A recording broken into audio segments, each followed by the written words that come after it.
Go inside the Crimson Tide with your hosts Rodney Orr and Gary Harris, keeping you informed on everything Alabama. Tider Insider TV, brought to you by Tuscaloosa Tourism and Sports. Alrighty, let's roll. Welcome into Tider Insider TV. As you heard, brought to you by our good friends at Tuscaloosa Tourism and Sports with Rodney Orr from TiderInsider.com. I'm WVUA 23 Sports Director Gary Harris. Rod, last Thursday, Alabama announced it was firing head baseball coach Brad Bohannon effective immediately amid a widespread investigation into suspicious betting activity involving Alabama baseball. And according to an ESPN report, Brad Bohannon was directly communicating with the person on the phone who placed the bets. Sources familiar with the investigation told ESPN that the person who placed the bets was caught on surveillance video communicating with Bohannon while he was at the sportsbook placing the bets. The bets were placed at the BetMGM Sportsbook at Great American Ballpark in Ohio, home of the Cincinnati Reds. The source said that 2 large bets were placed on LSU to win the game against Alabama on April 28th, which the Tigers did win, 8-6. In the game, Alabama starting pitcher Luke Holman, their Friday night starter and one of their starting aces, was a late scratch, with Hagan Banks, who had not pitched in a while, getting the start.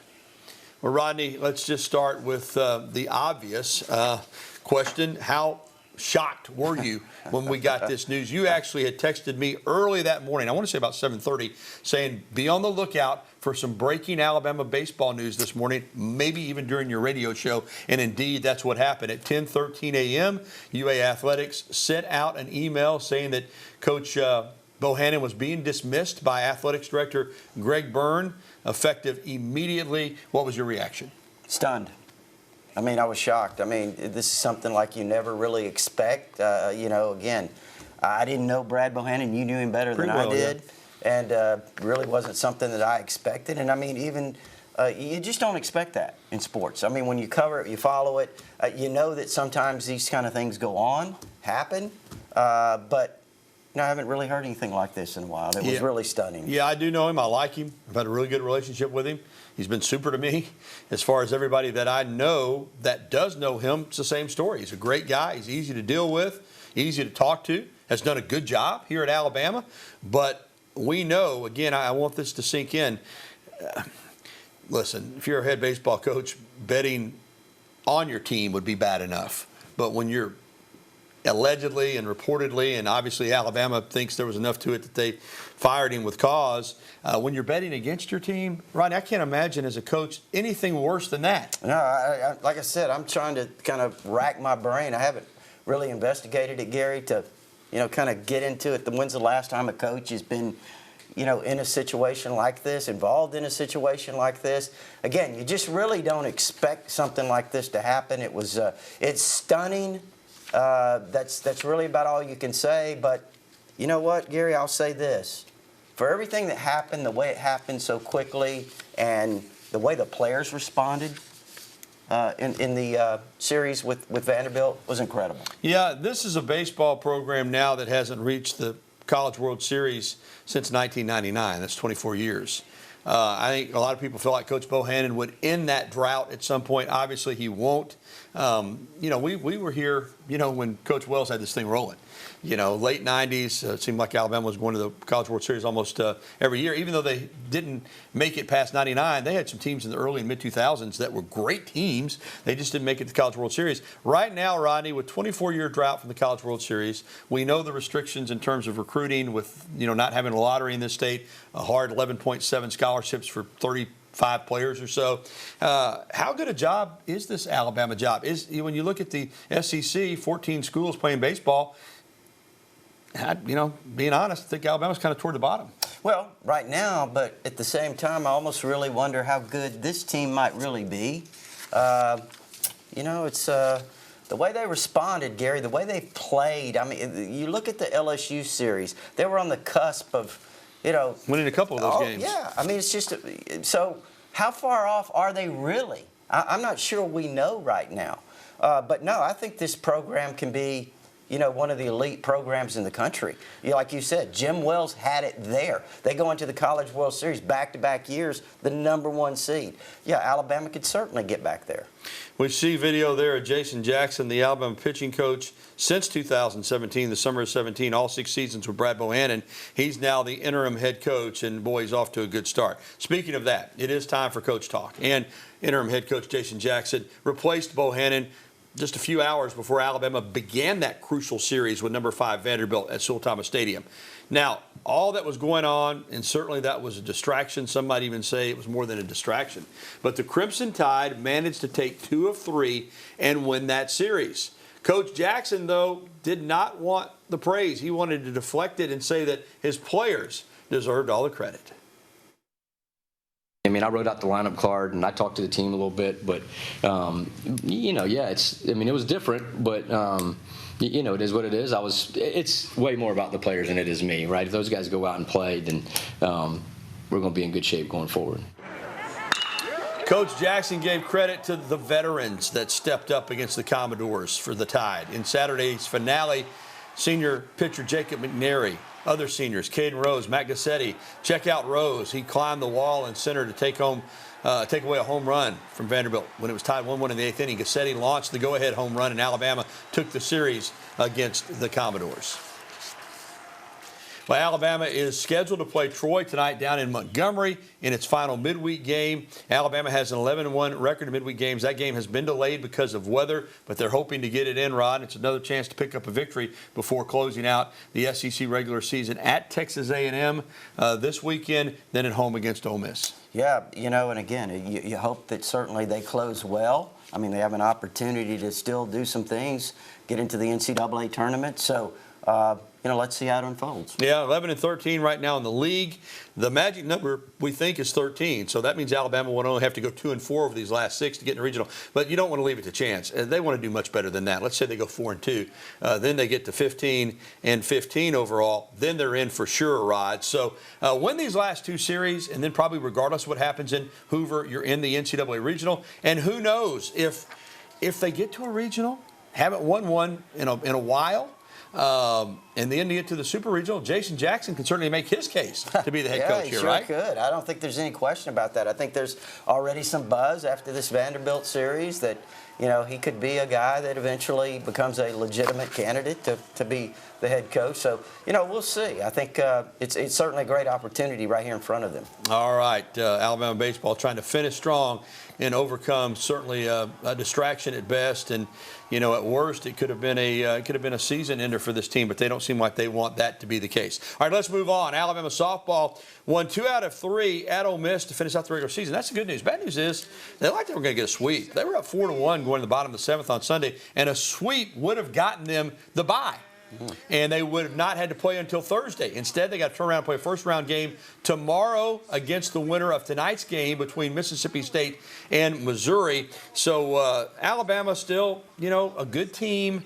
It just seems like that Sunday game kind of epitomized the way the whole season has gone. You take a couple steps forward, and then you take a step back. But let's take a look at the bracket, and we'll show you exactly what we're talking about. Alabama will enter as the number 5 seed, and will play Wednesday at 4 p.m. Central Time on the SEC Network against the winner from tonight's matchup between Mississippi State and Missouri.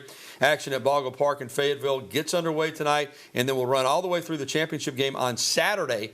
And hopefully Alabama will get that win tomorrow, and then they'll face Arkansas in Arkansas's home ballpark. But you know what? This Alabama team, anytime you got Montana Fouts, and my hope is, Rodney, maybe they don't pitch Montana tomorrow. Savor and try to make a deep run into the weekend. All right, still to come on Tighter Insider Television, Alabama football tries to balance the good with the bad when it comes to the NCAA Transfer Portal, and we'll have both sides of that for you as the Crimson Tide loses a player but also adds a transfer and could be in the hunt for another one. We'll have the latest portal recruiting with our Tighter Insider Rodney Orr coming up next. Then a little bit later on, we'll be welcoming your phone calls, emails, and tweets. There's the information on your screen, 205-348-WVUA. That's 348-9882. You can email us at that address or even hit us up on Twitter. Stu will be looking for those tweets. So we want to hear from you, Tighter Insider Nation. We'll be right back with the only show that takes you inside the Crimson Tide. Tighter Insider TV will return right after this.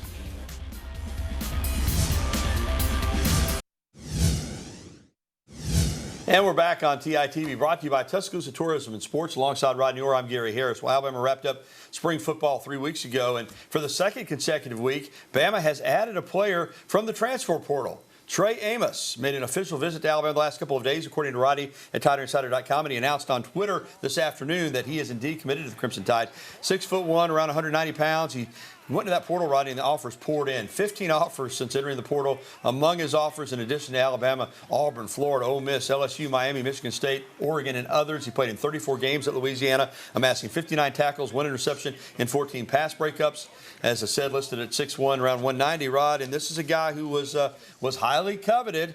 And Alabama gets the commitment from him today. Yeah, I think it's a really big commitment. I think, you kind of look and you see that he entered the portal within an hour. He had about 10 offers from prominent schools. There's no question he's got the size, he's got the speed, he's got all the tools. And I know that LSU was really hoping to get him there this coming weekend. Fortunately, he committed to Alabama and looks really solid. You mentioned all the tools. When you see 6'1", you see 190 plus. You see the physicality to come up and play in the run. We know these days corners have to be able to play the run. And you see the coverage skills. I mean, again, this isn't, much like we said with the quarterback situation last week, this isn't a knock on anybody that Alabama has. And I think that's where people are getting, off track a little bit. This is not a statement that, hey, we don't have good players. This is a statement that, hey, here's another good player that we can add to make our team even better. Well, you lost Anquan Fakans, you lost Jaquez Robinson. These are defensive backs, played roles in terms of depth. You need some corners. You always need corners. I think it was a priority to get a corner out of the transfer portal. When one comes along as talented as Trey Amos, you have to try to, make a run at him, and certainly I think it's a huge pickup. And Rod, Bama may not be done yet as far as the secondary is concerned. Tide has hosted former UAB safety Jalen Key, and this is a guy that Alabama would like to add as well from just up the road in Birmingham. But again, you're talking about an experienced secondary guy who you'll see the physicality here. I mean, this is against LSU, can play in coverage, but also can come up on the line of scrimmage and force the run game too. Yeah, he's a big kid. He's 6'2", he's 210, tackles really well. You see that there. This guy's got a lot of experience. He's already been he'll be a 6-year player. Yeah. So he's got that extra year. A lot of schools. He's canceled, I think, his visit to Ohio State that he had. Most people think it's going to be Alabama or LSU, FSU. Don't forget now, he is a native of Tallahassee, so that certainly bodes well for FSU. But, again, he played at UAB. He's certainly very familiar with the Alabama program. He's made 2 visits here within the past week. That's a good sign. We'll see what happens. All right, obviously the portal can giveth and taketh away. Let's talk about portal additions since the last season, Rodney. Of course, Amos and hopefully Key are joining C.J. Dupree, the tight end from Maryland, Trez Marshall, the linebacker from Georgia, Tyler Buckner, the quarterback from Notre Dame, and as we mentioned, Amos today. So, again, none of these guys have played a game for Alabama, but they all played college football games. Yeah. And when you just look at those 4 players, you say, wow, that makes Alabama football a better team. Yeah, there were positions of need, I think. Even the quarterback, I think when you look at the way spring practice went, I think Tyler Buckner's a huge pickup. I think, too, when you look at Dupree at tight end, you look at Trez Marshall at inside linebacker, the experience that he has in the Georgia defense, and then, of course, Trey Amos. We've talked about him. I think all of these guys fit really big needs. Now to the other side of the portal. We knew when Anquan Fakans went into the portal, not only is he a very talented player, but we knew that probably didn't bode well for his younger brother, Anquan Fakans, one of the top recruits in the country from nearby Thompson High School in Alabaster, a 5-star safety prospect. And Rodney, you're not surprised by this. Anquan Fakans committing to USC. Again, you're not going to get them all, but certainly this is a guy that you would have liked to have had. Yeah, I've talked to a lot of people up there at Thompson High School who think he has the talent to be he's rated a 5-star. They think he's a definite 5-star. I mean, he's a guy that's a tremendous player, tremendous prospect, and, you hate to see this, but it's kind of the direction it's going right now. And you feel like, Rod, that Traquan will wind up out there at USC as well? Well, he's there. Yeah, Traquan's there. Now Anquan. So they're both committed to USC. Again, I think Anquan Fakans is obviously going to be a big loss. But now remember, he's going to be a 2025 kid. So that's next year. Yeah, and too, let's remember that because you start out at a school doesn't mean you'll finish there. Right. And listen, let's just be honest about it. Alabama's got some issues on defense. USC's got a whole lot of issues. Yes. They need some help. So Anquan Fakans, even though he's got another year of high school football to play, he's a guy that he's going to be a really good player in USC coming south to get a commitment from him. All right, in college football last season, total defense, we said USC way down the list. In Alabama, a whole lot better. All right, still to come on TITV, there's a quarterback in the XFL who has made a case for a promotion to the National Football League. We'll have more on that coming up. And also, we'll be getting your phone calls, emails, and tweets. Information right there on your screen. There is the number. We'll be right back. Let's hear from you, Tider Insider Nation, 205-348-9882. We'll be back after this.